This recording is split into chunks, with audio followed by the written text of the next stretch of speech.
सिंदूर का, आप रुकिए साहब, ऐसे क्या कर रहे हो आप? खुद तो आधा घंटा भाषण दे दिया तो मुझे कह रहे हो जाओ, आप कमाल कर रहे हो। तो नहीं बोलना, उससे पहले भी लोकसभा क्या हो गया?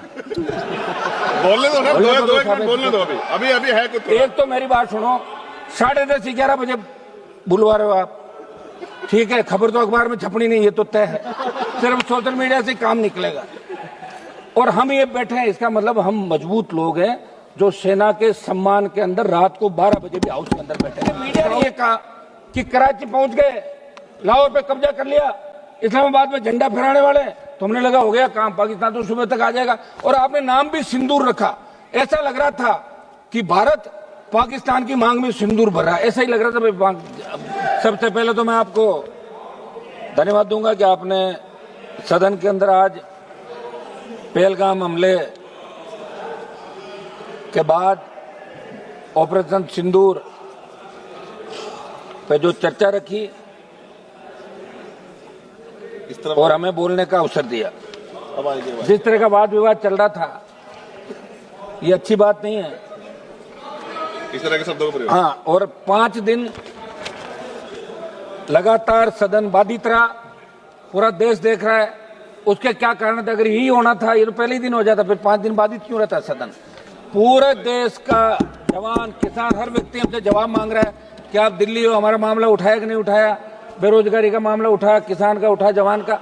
निश्चित रूप से मैं आपको धन्यवाद दूंगा, अध्यक्ष जी को और हमारे पक्ष विपक्ष सबको, कि आखिर सदन ऑर्डर के अंदर आया और आज इस महत्वपूर्ण विषय पे ऑपरेशन सिंदूर, जिसको लेके हर भारतीय के मन के अंदर ये था कि ऑपरेशन सिंदूर के बारे में खुली चर्चा होनी चाहिए। आज सदन के विद्वान सदस्यों ने अपनी अपनी बात रखी।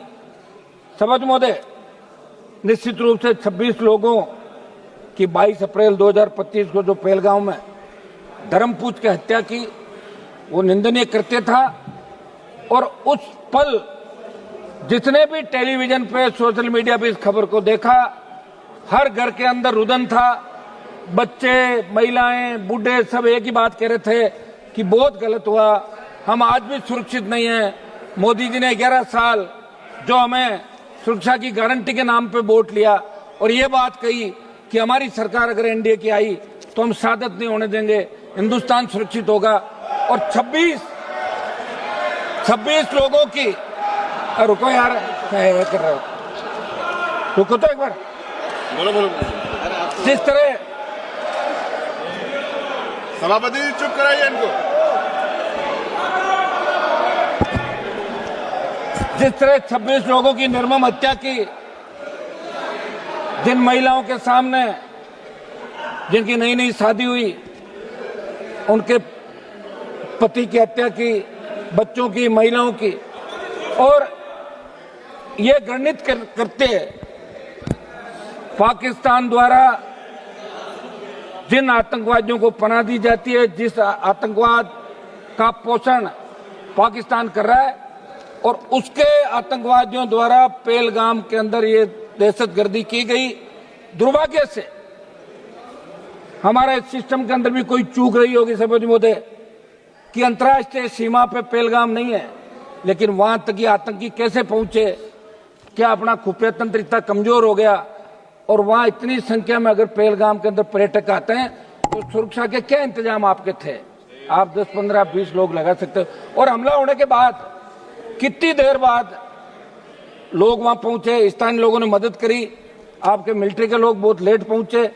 ये निश्चित रूप से बहुत बड़ा दुर्भाग्य था।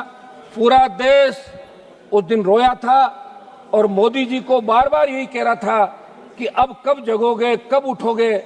आप तो कह रहे थे कि पीओके पे कब्जा कर लेंगे, आपको 303 दी, आपको 350 दी, अब की बार भी 300 पार कराया एनडीए को। आखिर कब करोगे? आपका तो नारा ही ये था कि पाक अधिकृत कश्मीर पे कब्जा करेंगे जब हमारी सरकार आएगी। लगातार आपने 14, 19 और 24 के अंदर ये बात कही। हर हिंदुस्तानी के मन के अंदर एक ही बात थी कि अब की बार पाकिस्तान का इलाज हो जाएगा। निश्चित रूप से इजराइल जैसे छोटे देश जो अपनी लड़ाई खुद के दम पर लड़ रहे हैं, 140 करोड़ का भारत देश, जिसकी सेना विश्व के अंदर सबसे मजबूत सेना है, जब भी सेनाओं की बात आती है तो कारगिल युद्ध के दौरान 20,000 फीट ऊंची पहाड़ियों पे अगर 50 किलो गोला बारूद लेके 47 लेके इस विकट परिस्थितियों के अंदर पहाड़ी पे चढ़ते हुए लड़ाई किसी ने लड़ी तो हिंदुस्तान की सेना ने लड़ी, वो जाट रेजिमेंट के हमारे जवानों ने लड़ी। ये अमेरिका के अखबारों के अंदर छपा था। समझ महोदय, बहुत बड़ा दुर्भाग्य है कि 22 अप्रैल को घटना घटित हुई और 8 मई की रात को ऑपरेशन सिंदूर की शुरुआत हुई। 2 दिन चला, आपने कहा पाकिस्तान घुटनों के बल आ गया और देश के मीडिया ने यह कहा कि कराची पहुंच गए, लाहौर पे कब्जा कर लिया, इस्लामाबाद में झंडा फहराने वाले। तो हमने लगा हो गया काम, पाकिस्तान तो सुबह तक आ जाएगा। और आपने नाम भी सिंदूर रखा, ऐसा लग रहा था कि भारत पाकिस्तान की मांग में सिंदूर भर रहा है, ऐसा ही लग रहा था भाई जब सिंदूर नाम रखा। और सिंदूर का मतलब ही हो गया, अरे हाँ समझ, सिंदूर का मतलब ये होता है कि हमारे हिंदू धर्म के अंदर सिंदूर का, आप रुकिए साहब, ऐसे क्या कर रहे हो आप? खुद तो आधा घंटा भाषण दे दिया तो मुझे कह रहे हो जाओ, आप कमाल कर रहे हो, तो नहीं बोलना और क्या। सिंदूर हमारे हिंदू धर्म के अंदर सिंदूर का मतलब है कि महिलाएं सिंदूर पति को मानती, वो मांग भरती है सिंदूर कि मेरा पति। तो सिंदूर तो भारत ने भर दिया पाकिस्तान के अंदर, तो पाकिस्तान तो पत्नी हो गई भारत की। ले आओ विदाई, बाकी लेके आ जाओ, आप हो गया सारा काम। तो मेरा समझ लीजिए एक ये था कि अपन इस सदन के अंदर चर्चा कराएं, सारी बातें, वाद विवाद, हंसी मजाक भी चली, आरोप प्रत्यारोप भी चले। लेकिन जिस तरह का आरोप, अब तो आप सभापति की चेयर पे बैठे हैं, आपके पूरे आरोप शायद इन्होंने सुने नहीं, मैंने सुन लिए थे, समझ लिए थे, मैं वापस नहीं बताऊंगा जो आपने क्या कहा था। सभापति जी, जो दुर्भाग्य था कि आतंकवाद कोई नया नहीं हिंदुस्तान के अंदर, पहले भी लगातार चाहे कांग्रेस की सरकार रही चाहे बीजेपी की सरकार रही, आतंकी तो लोकसभा के अंदर घुस गए थे। लोकसभा के अंदर अगर थोड़ा सा आगे आ जाते और हमारे उस समय वो लोकसभा के जो पार्लियामेंट सिक्योरिटी के जवान सादत नहीं देते तो कितने एमपी मारे जाते। उससे पहले भी लोकसभा, क्या हो गया? बोलने दो ना, दो एक मिनट बोलने दो। अभी है कुछ। एक तो मेरी बात सुनो, 10:30 11 बजे बुलवा रहे हो आप, ठीक है, खबर तो अखबार में छपनी नहीं, ये तो तय है, सिर्फ सोशल मीडिया से काम निकलेगा। और हम ये बैठे हैं, इसका मतलब हम मजबूत लोग हैं जो सेना के सम्मान के अंदर रात को 12 बजे भी हाउस के अंदर बैठे हैं। हाउस में अभी 150 से ज्यादा संख्या नहीं होगी सांसदों की, लेकिन हम सेना के सम्मान के लिए यहाँ बैठे। सभापति महोदय, हम 2-3 जो प्रमुख हमारी चीजें हैं, एक तो घुसपैठ कैसे हुई, इस मामले के अंदर जांच होनी, आखिर घुसपैठ कैसे हुई, उसकी जांच क्या रही। ऐसा नहीं हो गया यार सब कुछ ठीक है, भाषण दिया चलते, पर देश जानना चाहता है। और अभी सोशल मीडिया का जमाना, प्रत्येक व्यक्ति को अधिकार है। एक मेरी मांग रहेगी कि अग्निवीर जो योजना आप लाए, उसके बाद सेना का मनोबल गिर गया। मेरी मांग रहेगी, आप मिनिस्टर लोग बैठे यहाँ पे, इस अग्निवीर को समाप्त करें, क्योंकि अगली बार अगर कोई बात हो गई तो फिर मैं सही कह रहा हूँ, मैं तो हमेशा, आपको पता ही नहीं है आप कौन से सेना में जाते हो, मैं तो जाति से आता हूँ, जिस जाति के सबसे ज्यादा लोग सेना के अंदर जाते हैं और सबसे ज्यादा साथ देते हैं। अब लोग व्यापारी लोगों के पता सेना क्या होती है। तो मेरी मांग है कि अग्निवीर को समाप्त करके पूर्व की भांति सेना भर्ती रैलियां कराएं।